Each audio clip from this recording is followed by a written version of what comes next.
మనం సాధించుకున్న స్వరాజ్యంను సురాజ్యంగా చేసుకునేందుకు అందరం పాటుపడదామని retired army major general Jyothula Venkata Prasad పేర్కొన్నారు. పెన్షనర్స్ భవన్ లో 79 స్వాతంత్ర్య దినోత్సవ వేడుకలు ఘనంగా జరిగినవి. ముఖ్య అతిథిగా army major general retired Jyothula Venkata Prasad పాల్గొన్నారు. వారు జెండా ఆవిష్కరణ గావించారు.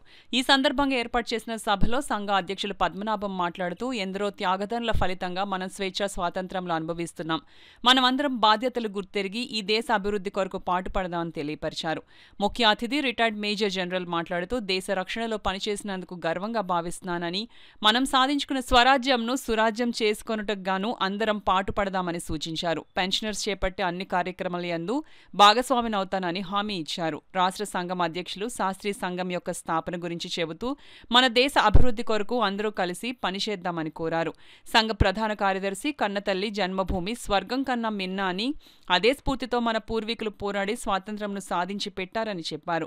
పెన్షనర్స్ కార్యాలయంలో ఏడాది ఉత్తమ సేవలు అందించిన 5 సభ్యులకు ప్రశంసా పత్రాలు అధ్యక్షులు పద్మనాభం వారు అందజేశారు. ఈ సంవత్సరం ప్రభుత్వ పాఠశాలలో చదివిన 10వ తరగతి అధిక మార్కులు సంపాదించుకున్న 5 విద్యార్థులకు వి శేషగిరి సంఘ కోశాధికారి స్పాన్సర్ చేసిన సొమ్మును 15,000 ఈ 5 విద్యార్థులకు ముఖ్య అతిథులు నగదు అవార్డులుగా అందజేశారు. ఈ వేడుకలో associate president N Venkatrao, Sarojini Ibrahim, Sajida, Bhaskarrao, Azeezullah, ఆదినారాయణరావులు, ప్రసాదరావు, సీతాపతిరావు, నిత్యానందరావు, రాణి, గిరిజ, ఝాన్సీ, మాణిక్యం, సరస్వతి తదితరులు 150 మంది సభ్యులు పాల్గొన్నారు. 79 సంవత్సరాల తర్వాత కూడా స్వాతంత్ర దినోత్సవాన్ని మనం ఎందుకు పూనుకుని దాన్ని సెలబ్రేట్ చేసుకోవాలి అంటే, స్వాతంత్రం గెలిచిన తర్వాత ముందు దిశగా ఎలాగ వెళ్ళాలనేది మన ప్రథమ కర్తవ్యం ఇప్పుడు. సో ఆ దిశగా ప్రతి స్వాతంత్ర దినోత్సవానికి ప్రజలందరూ as a citizen of the country మనం ఏంటంటే మళ్ళీ ఈ దేశాన్ని 2047 కల్లా డెవలప్డ్ నేషన్గా మనం ఎలా తీసుకెళ్ళగలం అనే సంకల్పంని ఒకసారి మళ్ళీ తలుచుకుంటూ ఇలాగ మనం ముందు సెలబ్రేట్ చేసుకోవాలని నేను కోరుకుంటున్నాను. అందరికీ శుభాభినందనలు.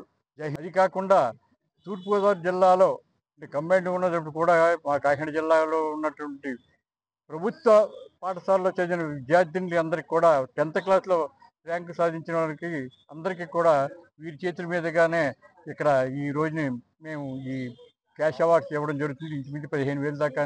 అందువల్ల వారు ముందుగా ఇక్కడికి వచ్చినందుకు వారికి మరొకసారి కృతజ్ఞత తెలియజేసుకుంటూ అందరినీ కూడా స్వాతంత్ర శుభాకాంక్షలతోటి మరి దేశం ముందుకు ఎట్లా నడపాలన్న సందేశం ఆయన ఇవ్వడం జరిగింది. అందువల్ల దయించి సంస్థ ఏర్పాటు చేసి 50 సంవత్సరాలు అవడం ఇదొక చరిత్ర. ఈవేళ ఎందుకంటే ఎంతోమందిని మేము పిలిచాం, కానీ ఈవేళ ప్రత్యేకత ఏంటంటే మేజర్ జనరల్ ప్రసాద్ గారిని పిలిచి ఈవేళ మన స్వాతంత్ర దిన వేడుకల్లో జెండా ఆవిష్కరణ చేయించినది ఒక రికార్డు మాకు. ఇది ప్రత్యేకంగా ఆయన ఆహ్వానించడం, ఆయన రావడం, వారికి మన అందరి తరఫున కూడా ప్రత్యేకమైన ధన్యవాదాలు తెలుసుకుంటూ మరి సెలవు